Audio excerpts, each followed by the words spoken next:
विनोद जी, अब ये 38 वर्सेस 28 ये पॉलिटिकल स्टेटमेंट मानूं मैं, या फिर प्रधानमंत्री खुद कह रहे हैं, एनडीए की परिभाषा बताते हुए भी दिखते हैं, फिर गठबंधन की सरकारों को वो ट्रेजेडी भी कह रहे हैं। तो ये समझा दीजिए कि गठबंधन की सरकारों का फायदा, नफा क्या है, नुकसान क्या है? देखिए, दोनों तरह के उदाहरण हमारे सामने हैं।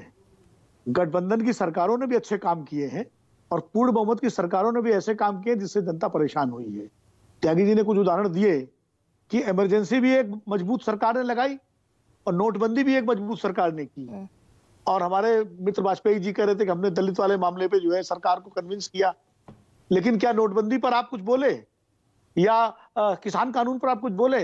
या अगर मैं और भी अभी जो ये चुनाव आयुक्त वाला मामला हुआ जिसमें सीधे सीधे सरकार के हाथ में दिया गया चुनाव आयुक्त, इस पर आप या आपका कोई गठबंधन के साथी बोला?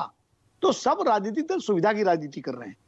मजबूत सरकारें एक अवधारणा है, ठीक है, मजबूत सरकारें कई बार अच्छे फैसले भी करती हैं, लेकिन गठबंधन सरकार हमेशा असफल होती है, मैं इसे नहीं मानता। अटल बिहारी वाजपेयी की सरकार ने 6 साल में जो बड़े काम किए, चाहे वो पोखरण 2 हो, चाहे वो गोल्डन क्वाड्रिलेटरल परियोजना हो, चाहे पड़ोसियों के साथ संबंध सुधारने का मामला हो, आज भी कश्मीर में लोग अटल बिहारी वाजपेयी को याद करते हैं।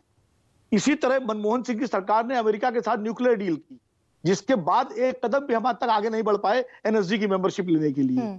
इसी तरह मनमोहन सिंह की सरकार ने जो है मनरेगा और right to education, right to information, ये जैसे काम किए। तो ऐसा नहीं है गठबंधन की सरकारें हमेशा कमजोर साबित होती हैं या काम नहीं करती हैं। और ये बहुलवादी देश है, यहाँ हमेशा कोई भी केंद्र सरकार हो, चाहे वो बीजेपी की हो, चाहे कांग्रेस की हो, चाहे किसी और दल की हो, उसमें पूरे देश का प्रतिनिधित्व होना चाहिए। वो चाहे गठबंधन के स्वरूप में हो और चाहे वो पार्टी के अंदर हो। जब कांग्रेस पार्टी अपने आप में एक गठबंधन थी एक समय तक, जब उसमें उत्तर दक्षिण पूर्व पश्चिम सबका प्रतिनिधित्व था, तो वो पूरे देश को स्वीकृत सरकार थी। लेकिन धीरे धीरे कांग्रेस सिमटती चली गई, तब क्षेत्रीय दलों का उदय हुआ और वो क्षेत्रीय दल अपने अपने राज्यों की भावनाओं का प्रतिनिधित्व करने लगे और उसके बाद गठबंधन की राजनीति शुरू हुई।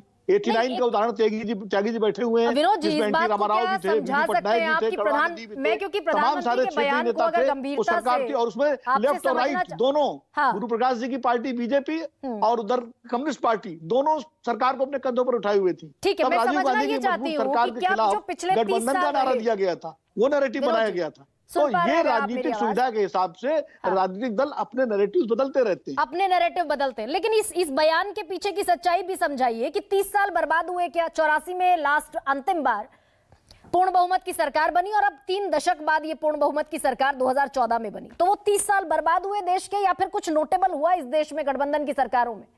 नहीं, बिल्कुल बर्बाद नहीं हुए। अगर बर्बाद हुए होते तो जिन कार्यक्रमों को मोदी जी की सरकार ने आगे बढ़ाया है, उनकी सबकी बुनियाद तो उन्हें 30 साल में डाली गई।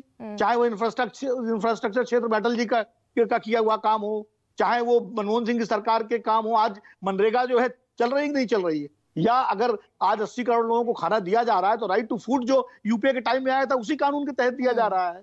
तो न्यूक्लियर डील का मैंने उदाहरण दिया, बहुत सारे काम ऐसे हैं जो उस 30 साल में हुए हैं। उस 30 साल को बर्बाद कहना मैं तो नहीं मानता बर्बाद। यार तो मोदी जी के कार्यकाल के 10 साल है, अगर कल इनका मूल्यांकन होगा इनको भी बर्बाद नहीं कहूंगा। इसमें बहुत बड़े बड़े अच्छे काम हुए हैं जिनकी सराहना की जाती है। तो गुरु प्रकाश